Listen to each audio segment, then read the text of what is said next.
Nikola Tesla 10 जुलाई 1856, 7 जनवरी 1943 एक सर्बियाई अमेरिकी आविष्कारक, भौतिक विज्ञानी, यांत्रिक अभियंता, विद्युत अभियंता और भविष्यवादी थे। उनका थॉमस एडिसन के आविष्कारों में बहुत बड़ा योगदान रहा है। टेस्ला का जन्म 10 जुलाई 1856 को ऑस्ट्रियन स्टेट, अब क्रोएशिया, में हुआ था। बाद में उन्होंने अमेरिका की नागरिकता ग्रहण कर ली। उनके बारे में कहा जाता है कि वह व्यक्ति जिसने पृथ्वी को प्रकाश से सजाया। टेस्ला की प्रसिद्धि उनके आधुनिक प्रत्यावर्ती धारा एसी विद्युत आपूर्ति प्रणाली के क्षेत्र में दिए गए अभूतपूर्व योगदान के कारण है। टेस्ला के विभिन्न पेटेंट और सैद्धांतिक कार्य बेतार संचार और रेडियो के विकास का आधार साबित हुए हैं। वैद्युत चुंबकत्व के क्षेत्र में किए गए उनके कई क्रांतिकारी विकास कार्य माइकल फैराडे के विद्युत प्रौद्योगिकी के सिद्धांतों पर आधारित थे। जीवन यात्रा। टेस्ला का जन्म 10 जुलाई 1856 को सर्बियन माता-पिता मिलुटिन टेस्ला और ड्यूका टेस्ला के परिवार में ऑस्ट्रियन साम्राज्य, वर्तमान क्रोएशिया, में हुआ था।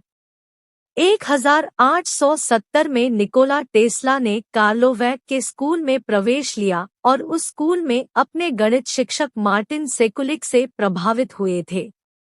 टेस्ला उस समय समाकलन, इंटीग्रल कैलकुलस, के प्रश्नों को अपने मन में ही हल करने में सक्षम थे।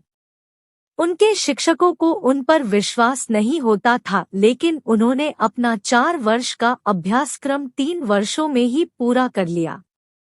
1875 में उन्होंने ऑस्ट्रियन पॉलिटेक्निक में प्रवेश लिया और अपने प्रथम वर्ष में उन्होंने सभी कक्षाओं में उपस्थित रहे, 9 परीक्षाएं उत्तीर्ण की और सभी में सर्वोत्तम संभव गुण प्राप्त किए। 1881 में उन्होंने बुडापेस्ट में एक telegraph company Budapest telephone exchange में मुख्य विद्युत अभियंता के पद पर नौकरी कर ली। इस पद पर उन्होंने केंद्रीय संचार उपकरणों में अनेक सुधार किए और टेलीफोन एम्पलीफायर को नए रूप से बनाया, लेकिन उन्होंने इस पर पेटेंट आवेदन नहीं किया। 1882 में उन्होंने थॉमस अल्वा एडिसन की company continental Edison company France में नौकरी कर ली और विद्युत उपकरणों में अभिकल्पन में सुधार करने लगे। जून 1884 में उनका स्थानांतरण न्यूयॉर्क, अमेरिका कर दिया गया। टेस्ला ने एडिसन के सामने उसकी मोटर और जनरेटर को ज्यादा प्रभावी बनाने का प्रस्ताव रखा था। एडिसन ने टेस्ला को कहा कि यदि वह इस कार्य में सफल हो गया तो उसे $50,000 मिलेंगे।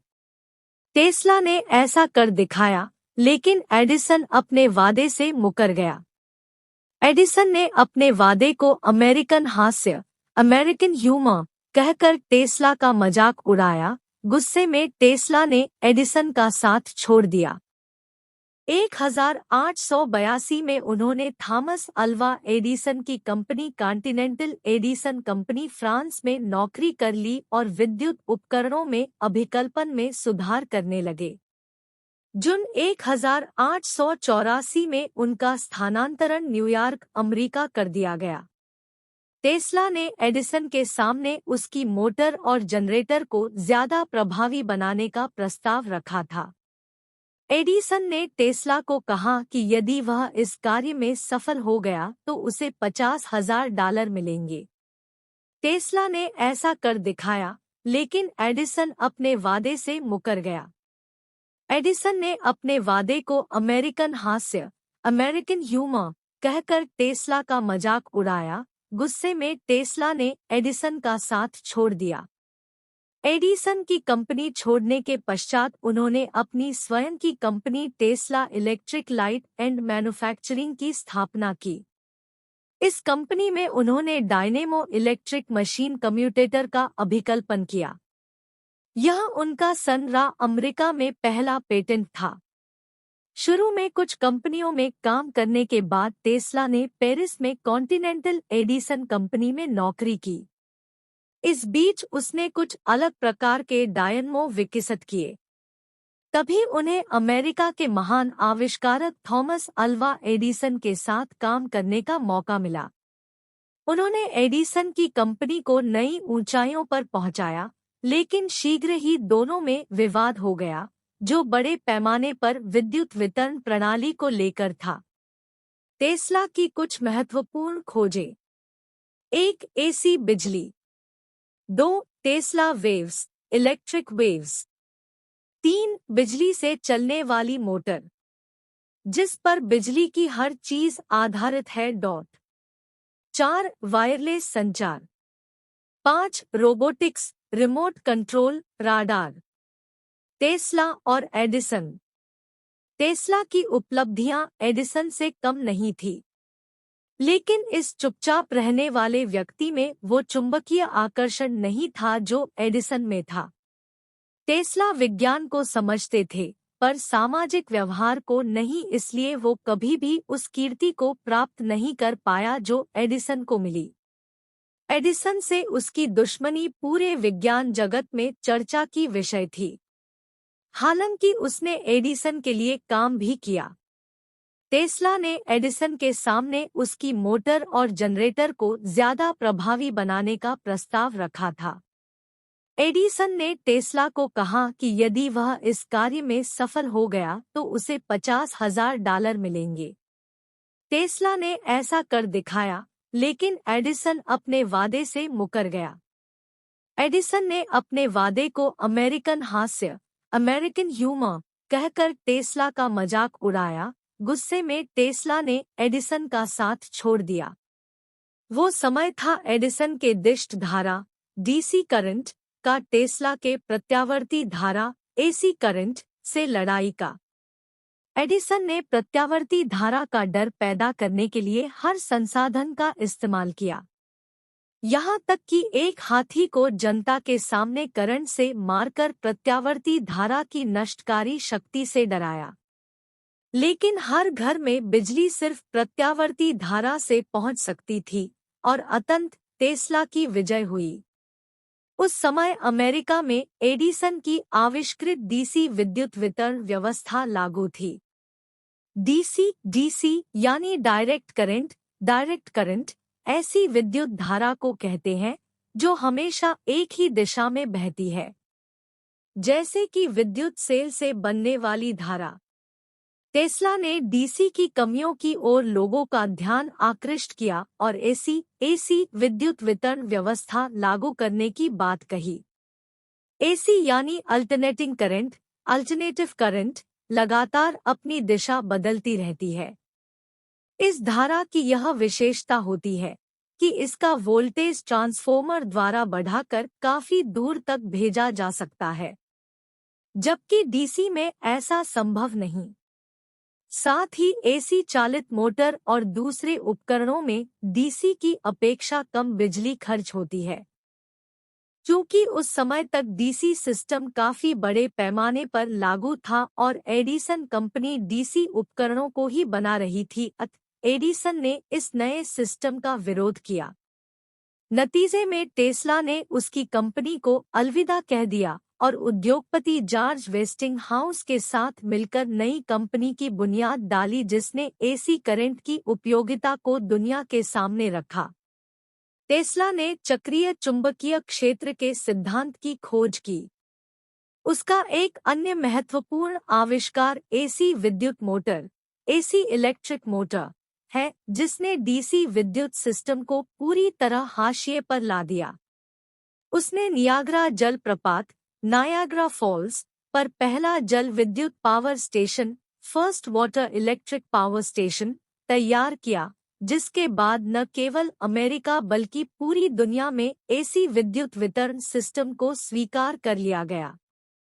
1887 में टेस्ला ने प्रत्यावर्ती धारा, एसी करंट से चलने वाली इंडक्शन बनाई। इस आविष्कार ने टेस्ला के लिए सफलता के रास्ते खोल दिए।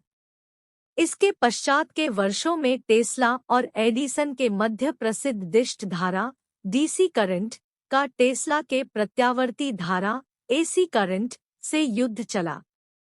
अंततः इसमें टेस्ला के प्रत्यावर्ती धारा एसी करंट की विजय हुई, क्योंकि यह तरीका लंबी दूरी तक विद्युत के संवहन के लिए उपयुक्त था। माना जाता है कि टेस्ला ने 1895 से 96 में एक्स किरण की खोज कर ली थी, जो कि रॉन्टगेन के 1996 की खोज से पहले थी, लेकिन उनकी प्रयोगशाला में लगी आग से सारे उपकरण जलकर राख हो गए थे। मार्कोनी को रेडियो का आविष्कारक माना जाता है, लेकिन यह तथ्य है कि इस आविष्कार में टेस्ला का भी योगदान कम नहीं है। उसी ने यह सिद्धांत दिया कि वायुमंडल के बाहरी आयनमंडल से होकर रेडियो तरंगें पूरी दुनिया में भेजी जा सकती है। उसने रेडियो में प्रयुक्त होने वाली टेस्ला रॉड का भी आविष्कार किया और उसका रेडियो के असली आविष्कारक को लेकर मार्कोनी के साथ काफी लंबा मुकदमा भी चला। उसने वायरलेस पावर सप्लाई का विचार दिया, जो बाद में लेजर किरणों लेजर रेस का आधार बना। अपने एक प्रेजेंटेशन में उसने लाखों वोल्ट की आकाशीय बिजली बनाकर सबको दंग कर दिया था। एक बार उसने अपने उपकरण टेस्लास्कोप पर कुछ अज्ञात सिग्नल रिकॉर्ड किए, जो उसके अनुसार किसी अन्य ग्रह से भेजे जा रहे थे। 1899 तथा 1900 के मध्य कोलोरेडो जलप्रपात में एक प्रयोग के दौरान उन्होंने कृत्रिम विद्युत तड़ित का निर्माण कर चकित कर दिया था। निकोला टेस्ला ने अपने जीवन काल में 300 पेटेंट प्राप्त किए। इसके अतिरिक्त टेस्ला के द्वारा किए गए ऐसे कई आविष्कार हैं जिन्हें उन्होंने पेटेंट नहीं करवाया। टेस्ला का निजी जीवन। टेस्ला हर दिन 9 सुबह से शाम के 6 बजे तक कार्य करते थे और रात में ठीक 8:10 को रात का भोजन करते थे। उसके पश्चात में सुबह के 3 बजे तक फिर से कार्य में जुट जाते थे। व्यायाम के लिए टेस्ला रोजाना 8 से 10 मील पैदल चलते थे। अपने जीवन के अंतिम दिनों में वे पूर्णतः शाकाहारी हो गए थे और भोजन में दूध, ब्रेड और शहद सब्जियों का रस लिया करते थे। टेस्ला दावा करते थे कि उन्हें 2 घंटों की नींद पर्याप्त है, लेकिन वे अपने कार्य के मध्य में झपकियां भी लिया करते थे। टेस्ला ने अनेक पुस्तकों का अध्ययन किया था और माना जाता है कि उनमें विलक्षण स्मृति थी। वे 8 भाषाओं के जानकार थे, जिसमें सर्बो क्रोएशियन, चेक, अंग्रेजी, फ्रेंच, जर्मन, हंगेरियन, इटालियन और लैटिन का समावेश है। टेस्ला अविवाहित थे और उनका मानना था कि उनका ब्रह्मचर्य उनकी वैज्ञानिक उपलब्धियों में सहायक रहा है। उन्होंने एक इंटरव्यू में कहा था कि शादी न करके उन्होंने विज्ञान के लिए एक कुर्बानी दी है।